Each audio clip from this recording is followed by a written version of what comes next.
입니다. 아멘. 오늘은 이 공의에 대해서 좀 말씀을 드릴까 합니다. 이 공의라는 것은요, 하나님의 공의는 우리의 여러 가지 사정들을 다 고려하신다 하는 의미를 가지고 있습니다. 아주 예전에 우리 삼육중학교에 교목으로 있었던 목사님으로부터 들은 이야기인데요. 이제 그때 한참 이제 스마트폰이 보급되기 시작하고 어른들뿐만 아니라 학생들도 다 이렇게 거의 이제 스마트폰을 다 이렇게 사고 소유하고 하는 그런 시기입니다.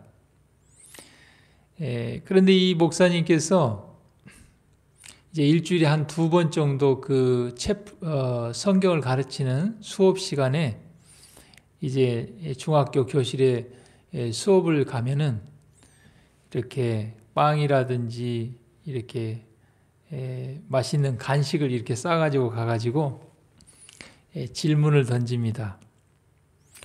혹시 여러분들 중에 스마트폰이 없는 사람 손 들어보라고 이렇게 하면은 거의 스마트폰을 다 가지고 있다고 합니다. 근데 이제 그 중에 몇 명 이제 폴더폰을 가지고 있거나 아예 또 폴더폰도 없는 학생들이 몇 명 이렇게 있다고 합니다. 그러면 목사님께서 스마트폰이 없는 그 아이들에게 맛있는 이 간식과 빵을 이렇게 준다고 합니다. 그러면 다른 아이들이 아니 목사님 왜 그 아이들한테만 이렇게 맛있는 걸 줍니까? 이렇게 하면 목사님께서 그 아이들에게 하는 말이 야 너희들은 다 스마트폰 가지고 있지만 저 아이들은 스마트폰 없이도 잘 지내지 않냐. 그러니까 오히려 그 아이들이 더 훌륭하다. 굉장히 어떻게 보면 스마트폰을 가지고 있는 아이들이 더 이렇게 잘 살고 더 이렇게 나은 것처럼 보이지만 다른 측면에서 보면 스마트폰 없이 지낸다는 게 대단한 거 아닙니까 오히려? 우리가 이제 신앙을 하면서 술을 마시지 않고 담배를 피지 않고 그러면 그러죠. 회식 같은데 이제 사회생활 하다 가면은 아이고 술도 못 마시고 담배도 안 피고. 그런데 우리가 한편으로 가만히 생각해 보면 못 먹는 것이 아니라 안 먹는 것이죠. 하나님의 말씀을 따라. 그런데 오히려 술과 담배에 묶여 있는 사람은 자기들이 끊고 싶어도 끊지 못하는. 다시 말하면 공의라는 것은 눈에 보이는 외형적으로 보이지 않고 보이지 않는 것까지 마음의 깊은 동기까지 생각까지 고려하는 것, 그것이 바로 공의입니다. 하나님의 공의를 가장 잘 보여주는 여러 예들 중에 하나가 과부의 두렙돈 이야기입니다. 마가복음 12장 42절에서 44절에 보면 한 가난한 과부는 와서 두렙돈 곧 한 고드란트를 넣는지라.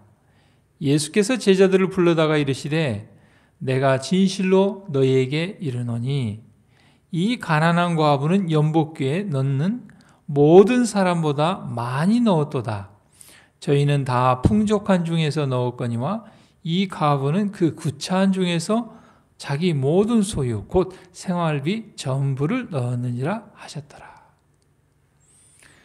객관적으로 눈에 보이는 드려지는 것으로 보면은 다른 부자들이 훨씬 헌금을 많이 했습니다. 그런데 하나님께서는 이 과부의 사정과 형편을 보셨습니다. 그리고 우리는 드린 것을 보지만 하나님께서는 집에 남아있는 것을 보셨어요. 과부는 집에 남아있는 것이 아무것도 없습니다. 왜냐하면 그가 가진 전부를 드렸기 때문에. 그러나 다른 부자들은 과부보다 많이 드렸지만 집에는 더 많이 남아있는 거예요. 하나님께서는 모든 형편을 다 고려하셔서 말씀하십니다. 그래서 그것이 공의죠. 사람들은 보는 것만 가지고 판단하지만 하나님께서는 보이지 않는 것까지 보시니까요. 사무엘상 16장 7절에 하나님께서 이렇게 말씀하셨습니다. 여호와께서 사무엘에게 이르시되 그 용모와 신장을 보지 말라. 내가 이미 그를 버렸노라. 나의 보는 것은 사람과 같지 아니하니 사람은 외모를 보거니와 나 여호와는 중심을 보느니라 그랬습니다. 죽어가는 죄인이 죽어가는 구주를 붙잡았습니다. 그분의 일이 끝나가는 그 순간까지도 그리스도는 죄를 용서하는 분이셨습니다. 그 가장 깊은 한밤중에 베들레헴의 큰 별이 망각의 세계로 막 지려는 그때 보라 죽어가는 죄인이 죽어가는 구주를 붙드는 믿음이 도덕적 흑암 중에 환하게 빛나고 있다. 그러한 믿음은 11시에 온 일꾼으로 대표될 수 있을 것이다. 마지막 죽기 직전에 십자가의 강도가 예수 그리스도를 믿음으로 고백한 장면, 예수님의 비유 중에 11시에 와서 1시간 일하고 품삯 구원을 받았던 11시 일꾼에 대한 이야기는 하나님의 공의를 보여줍니다. 우리가 볼 때는 그건 공평하지 않다고 생각합니다. 마지막 죽기 전에 예수님이 영접한다고 구원을 주면은 그러면 우리 20년, 30년 믿은 우리는 어떻게 되는 것입니까? 불공평한 거 아닙니까? 우리는 아침부터 와서 일을 했는데 11시에 와가지고 1시간 일한 사람에게도 동일한 품삯을 주니 하나님은 불공평합니다. 우리는 눈에 보이는 것을 그렇게 판단합니다. 그러나 하나님의 공의와 하나님의 공평은 그렇지 않습니다. 그 사람이 11시밖에 올 수 없었던 그 사정과 형편을 고려하시고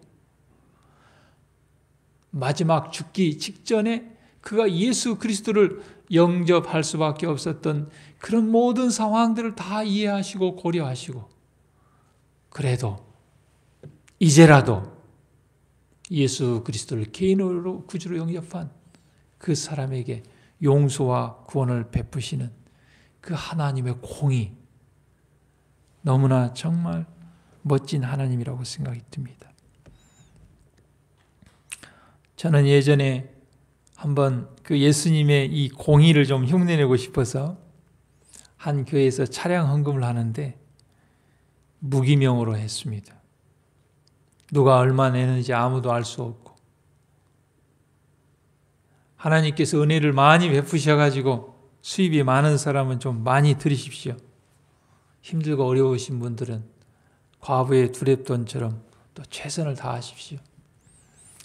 그렇게 해서 차를 산 경험이 있는데 잊지 않고 기억합니다.